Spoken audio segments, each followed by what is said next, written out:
J'ai appris la disparition de Abdou Elinkine Diatta avec beaucoup de tristesse. C'est quelqu'un que j'avais rencontré il n'y a pas très longtemps, justement à Elinkine, en marge d'un reportage que j'étais allé effectuer en Casamance après le massacre de Bofa Boyot.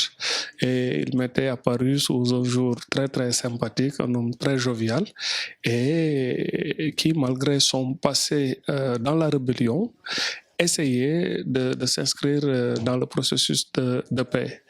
Donc, la nouvelle de sa tragique disparition fait que beaucoup de gens sont un peu consternés, surtout par la violence de ce qui apparaît comme une véritable entreprise ciblée d'exécution d'une figure historique du MFDC.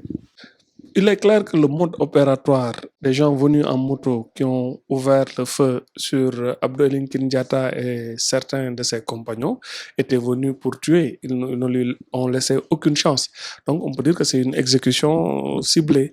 Maintenant, reste à savoir, et c'est là où il faut être très prudent, quelles sont les motivations des tueurs et surtout de quel camp ils appartiennent. Moi, je me garderai de dire que d'emblée que c'est des membres du MFDC. Il faudrait laisser l'enquête en cours pour savoir est-ce que c'est un crime simplement crapuleux qui a des allures peut-être de règlement de compte ou bien est-ce que c'est un crime politique. Il est trop tôt pour avoir une idée très claire de ce qui s'est passé, mais toujours est-il que Abdou Elinkine Diatta n'était pas n'importe qui, avait eu par le passé à faire certaines déclarations et il était même contesté par plusieurs factions du MFDC.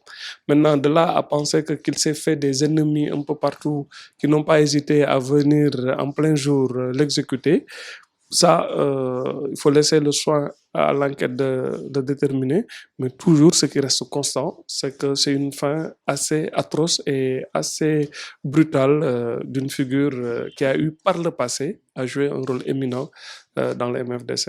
Je ne sais pas, je ne peux pas trop spéculer sur cela puisque je suis très loin du théâtre des opérations.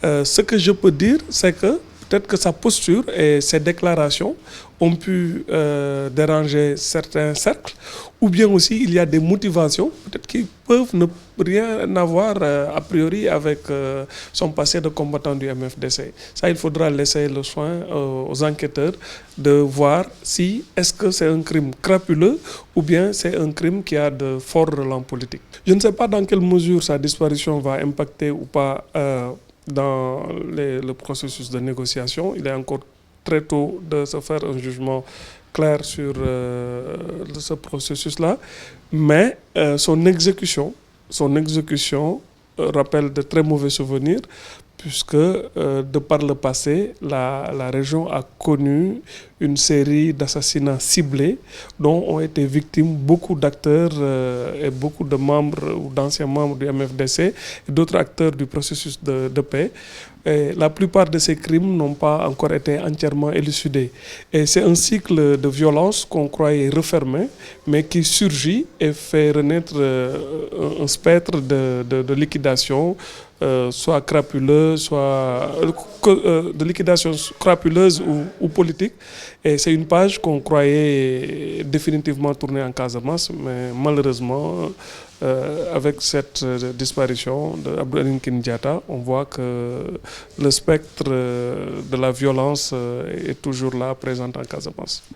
Mais je pense que ce crime, comme tous les autres, appelle de la part de l'État à beaucoup plus de vigilance. À voir que bien qu'on doit se féliciter d'un retour au calme dans la région sud, et que le climat n'est pas totalement apaisé et que des incidents isolés comme cela doivent rester confinés pour ne pas qu'une plus grande violence renaisse, puisqu'on a mis beaucoup de temps, il y a eu beaucoup de pertes en vies humaines avant qu'on assiste à cette relative accalmie et qui a fait que le processus de paix était plutôt sur de très bons rails. Est-ce que c'est un acte isolé ou c'est un début d'un nouveau cycle de vengeance ou de tuerie interne au MFDC? Seul le temps nous permettra de le dire.